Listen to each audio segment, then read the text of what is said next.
بسم اللہ الرحمن الرحیم۔ محترم ناظرین، ذرا ایک لمحے کے لیے اپنی سوچ کو روک کر یہ سوال اپنے دل سے پوچھئے کہ اگر آج اچانک آپ کی طاقت کم ہو جائے، آنکھوں کی روشنی مدھم پڑ جائے، آواز میں لرزش آ جائے، ہاتھ کانپنے لگیں اور آئینے میں نظر آنے والا چہرہ پہلے جیسے نہ رہے، تو کیا آپ اس لمحے کو اللہ سے قرب کا لمحہ سمجھیں گے یا خود کو بوجھ محسوس کریں گے؟ کیونکہ ہم میں سے اکثر لوگ بڑھاپے کے تصور ہی سے گھبرایا جاتے ہیں، سفید بالوں کو کمزوری اور بڑھاپے کو بے بسی سمجھ لیتے ہیں، حالانکہ اصل حقیقت یہ ہے کہ اگر ایمان سلامت ہو تو بڑھاپا اللہ پاک کی سب سے بڑی نعمت بن جاتا ہے۔ یہی وہ نقطہ ہے جسے حضرت محمد صلی اللہ علیہ وآلہ وسلم نے اپنی امت کے سامنے کھول کر بیان فرمایا، اور اس لیے آپ صلی اللہ علیہ وآلہ وسلم نے بڑھاپے کو ذلت نہیں بلکہ عزت اور نور قرار دیا۔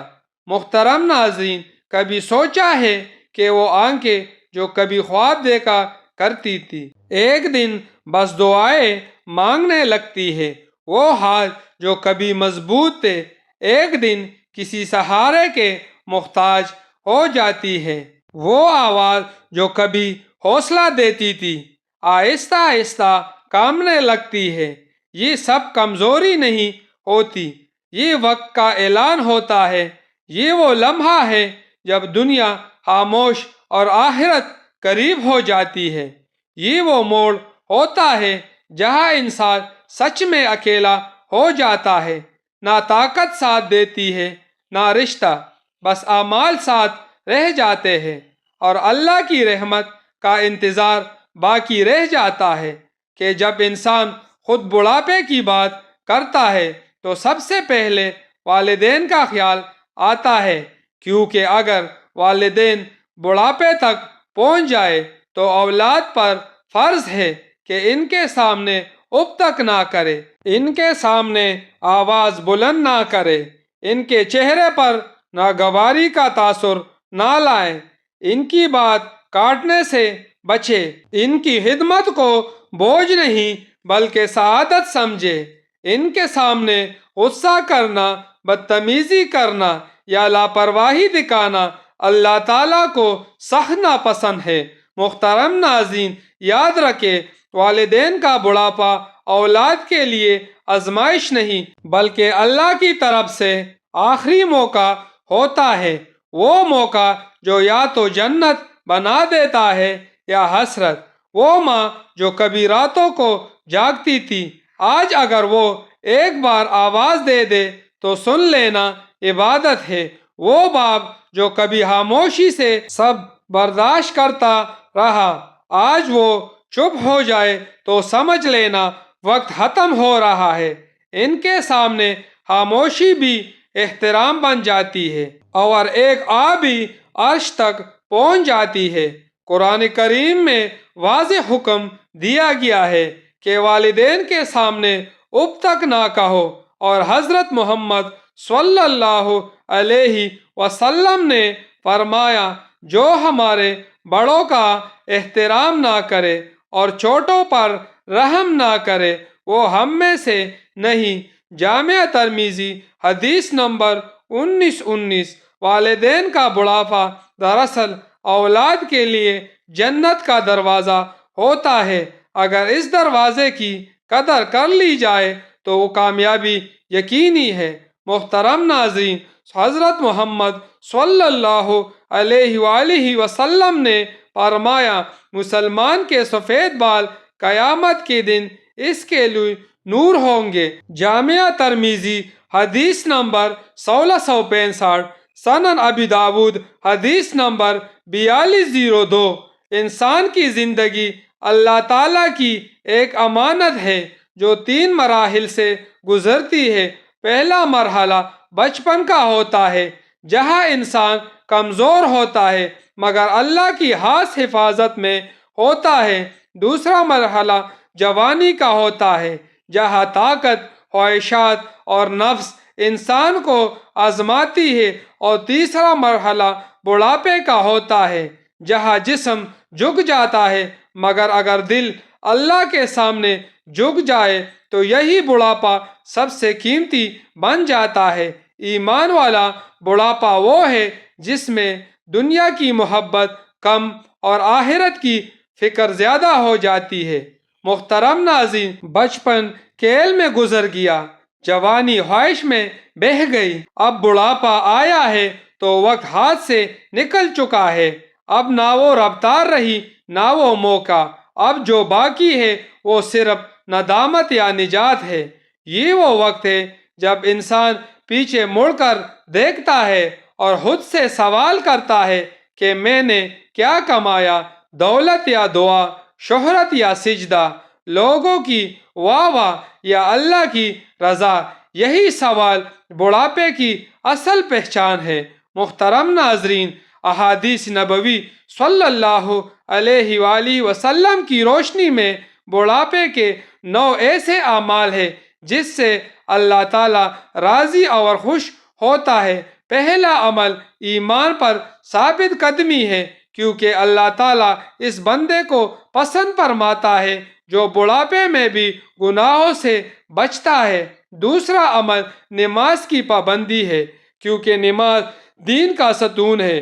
جامعہ ترمذی حدیث نمبر 2616۔ تیسرا عمل ذکر تسبیح ہے۔ حضرت محمد صلی اللہ علیہ وسلم نے فرمایا، 2 کلمات زبان پر ہلکے، میزان میں بھاری اور رحمان کو محبوب ہے، سبحان اللہ و بحمدہ سبحان اللہ العظیم۔ صحیح بخاری حدیث نمبر 6406، صحیح مسلم حدیث نمبر 2694۔ چوتھا عمل صبر ہے، کیونکہ مومن کو پہنچنے والی ہر تکلیف اس کے گناہوں کا کفارہ بنتی ہے۔ صحیح بخاری حدیث نمبر 5641، صحیح مسلم حدیث نمبر 2573۔ پانچواں عمل عاجزی ہے، کیونکہ جو اللہ کے لیے عاجزی اختیار کرتا ہے اللہ اسے بلند فرماتا ہے۔ صحیح مسلم حدیث نمبر 2588۔ چھٹا عمل سچی توبہ ہے، کیونکہ اللہ بندے کی توبہ اس وقت تک قبول فرماتا ہے جب تک جان حلق تک نہ پہنچے۔ جامعہ ترمذی حدیث نمبر 3537۔ ساتواں عمل حلال پر قناعت ہے۔ صحیح بخاری حدیث نمبر 52، صحیح مسلم حدیث نمبر 1599۔ آٹھواں عمل نیک اولاد کی تربیت ہے، جو مرنے کے بعد بھی نفع دیتی ہے۔ صحیح مسلم حدیث نمبر 1631۔ اور نواں عمل موت کی تیاری ہے، کیونکہ عقل مند وہ ہے جو اپنے نفس کو قابو میں رکھے اور آخرت کے لیے تیاری کرے۔ جامعہ ترمذی حدیث نمبر 2659۔ محترم ناظرین، جب زبان کمزور ہو جائے تو ذکر طاقت بن جاتا ہے، جب قدم کانپنے لگے تو سجدہ سہارا بن جاتا ہے، جب نیند ٹوٹنے لگے تو تہجد نصیب بن جاتی ہے۔ یہ وہ وقت ہے جب دنیا کا شور خاموش ہو جاتا ہے اور دل کی آواز اللہ تک پہنچنے لگتی ہے۔ یہ وہ لمحے ہوتے ہیں جن پر فرشتے رش کرتے ہیں۔ ایک بوڑھا بندہ، لرزتے ہاتھ، بھیگتی آنکھیں اور زبان پر اللہ کا نام، یہ منظر اللہ کو بے حد پسند ہوتا ہے۔ محترم ناظرین، ہم سب اس سفر پر ہیں جس کا اختتام قبر ہے۔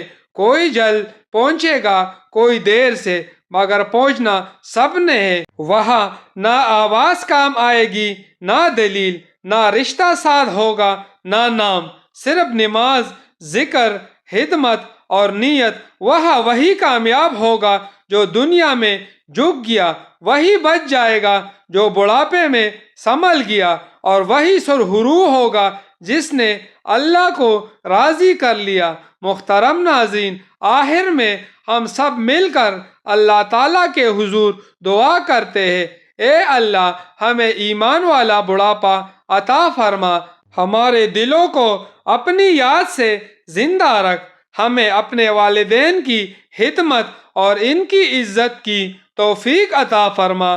ہمیں بڑھاپے میں بھی اپنے ذکر، نماز اور نیکی پر قائم رکھ اور ہمارا خاتمہ ایمان اور خیر پر فرما۔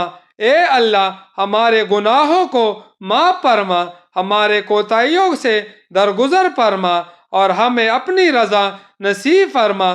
آمین یا رب العالمین۔ محترم ناظرین، اگر آپ کو یہ بیان مفید لگا ہو تو ویڈیو کو آخر تک ضرور دیکھیے، چینل کو سبسکرائب کریں تاکہ ایسے مزید ایمان تازہ کرنے والے بیانات آپ تک پہنچتے رہے۔ ویڈیو کو لائک کریں تاکہ یہ پیغام دوسروں تک بھی پہنچ سکے، اور کمنٹ میں ضرور بتائیے کہ آپ کے دل پر اس بیان کا کون سا حصہ سب سے زیادہ اثر انداز ہوا۔ اگلی ویڈیو تک کے لیے اجازت دیجیے گا۔ اللہ حافظ۔